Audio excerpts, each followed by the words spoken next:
Michael Biden just came out again being like, I'm sorry, this is not consistent at all with the suicide.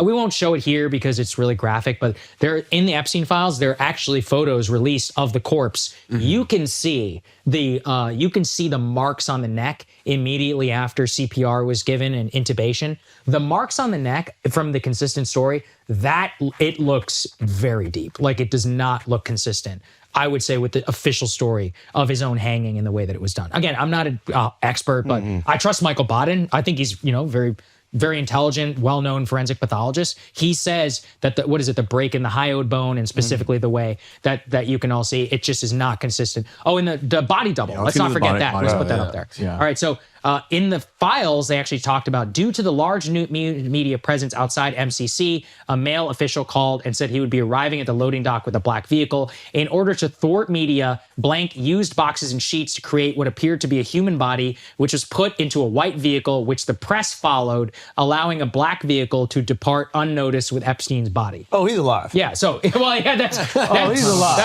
Crystal and I were talking about this. I was like, I would have given it 0, and now I'm like, 1%. I'm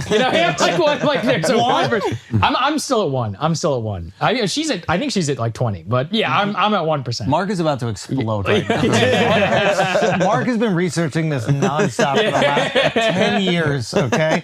Mark, tell me what you're feeling right now. I mean, I'm not an expert, but again, it's just all so weird. There's just been so much conversation for the past 10 years about there's elite people that are connected through this mutual blackmail using underage, girls. Right. To basically coerce each other, and they operate the entire global stage, and you were called crazy for it forever. Forever. And then now everyone's just like, yeah, we always knew this. Right. It's like, what? No. What do you mean now people are like, we always knew this? Yeah, because now you just hear people talking from establishment media being like, duh. Of course he's connected. I'll be honest, that is annoying to hear. It is annoying to hear people say this. Like, obviously, when you were called like a spook, a quack, a tinfoil hat maniac for even positing some of these I ideas. covered this story. I checked. My very first video on Epstein was 7, maybe 8 years ago, actually. So for the entire time I've covered it, why are you talking about this? You're a kook, weirdo. Sagar's on his Epstein thing. It's like, it's just like his UFO obsession. Like that's the way that it was talked about. When we did the Netflix special, but you'll be vindicated for that one soon. Thank you. Yeah, I will. That's my next one. There's a piece that's the second episode of the special that is like, you could watch it as if we put it out yesterday. On Epstein? Wow. It's on Epstein, conspircies, everything. Was that your straight to camera one? Yeah. You put me in the credits for that, of course, obviously. You were an amazing asset test. And it's just crazy. It's just crazy this conversation is still going. Now, I think that that was at a time that, people were starting to kind of open up and wisen up to it. Sure. The internet was a little bit. We also didn't have all the information, so we took some swings. The swings, I think, through these files have been a little validated. Well, let's talk about it. Completely validated. But it is important. I do think, and so this is where some of the scold media is like, this has gotten totally out of control. People think they're cannibalizing. And it's like, no, Cannibal was the name of a restaurant, actually, in terms of the reference of the files. And people sometimes don't like that I bring up that many of the most salacious or unsubstantiated stuff has a, quote, innocent explanation, or at very least a much more reasonable explanation than the worst one. But what I'm trying to say, though, is that at its height, the worst of what we believed is that there is a global cabal of rich men who believe that the rules don't apply to them, who routinely enact and engage in immoral behavior, is true. It is true. You don't have to take it so far. The businessman blackmail email I showed you guys, that's it. That's the whole thing. Emailing a Russian guy connected to intelligence. I need this bitch to go away, basically, right? That's as clear cut as it could get. Yeah. It's funny because if I talk to kind of lower level people in finance or real estate, they're always like, can you believe that they weren't paying taxes? That's what they're hung up on. This is unbelievable. They've been insider trade. They've been beating the stock market while the rest of us are just sitting here. What about the pedophile, right? So I could see them doing that. Right. Exactly.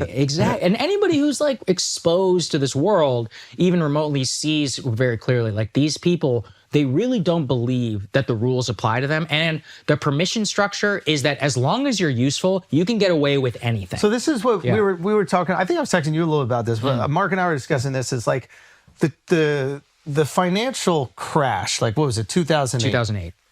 I think in a lot of ways, this was like a permission slip for these folks, right? It's like they see this massive thing that a lot of these people were part of, and they're selling these bullshit mortgage packages to people, and the people making 20 grand a year buying 3 different homes, and the banks get bailed out, the CEOs get their bonuses, everybody gets off scot-free, and I wonder if there's this feeling like, oh shit, we can really do whatever the fuck we want.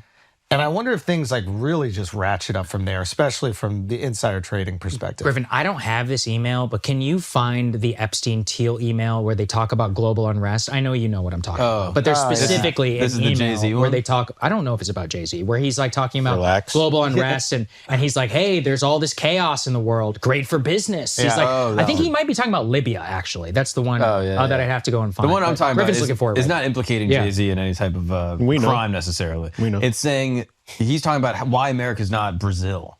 He says, why is there not rioting in the streets? Why are poor people not cutting our heads off? And there's conversation basically goes, they have the Super Bowl. Bread and circus. And the people that should be rioting are completely happy watching this and kind of sold out by Jay-Z. Right. Is what the email says. Okay. All right.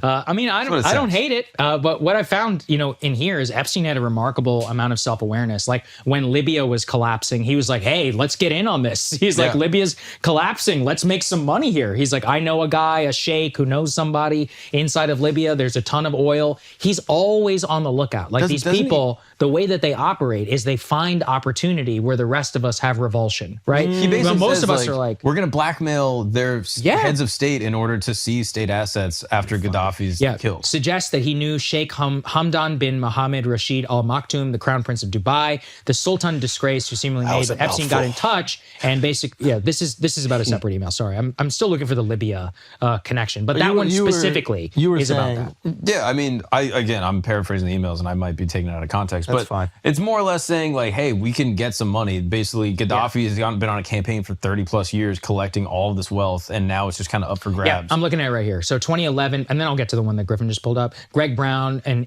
Epstein discussed plans to extort Libyan officials, seize state assets under the pretext of helping rebuild the country with involvement from former MI6 and Mossad. This all takes place during the Civil War. But this was a very revealing exchange. June 2016, Peter Thiel, from Jeffrey Epstein to Peter Thiel, a return to tribalism, counter to globalization, amazing new alliances. You and I both agreed zero interest rates were too high. As I said in your office, finding things on their way to collapse was much easier than finding the next bargain. So you look for collapse, and they're talking about Brexit. That was kind of the kickoff. Isn't this the Soros investment strategy too? Well, this is. I mean, hasn't that been the criticism of it's Soros? It's a time-honored tradition. We're chaos. You have opportunity. The rest of us are like, how are we going to pay our bills? If you're a normal Britain, I mean, look, I thought Brexit was a good idea, but regardless of whether or not, like a normal Britain is like, we need independence from the EU, and these people are like, where's the money to be made here? Right? Yeah, It's like people Libya. Are arguing about making $15 an hour as minimum wage. Right. Exactly. And these people are like, what's the next government about to collapse? Now,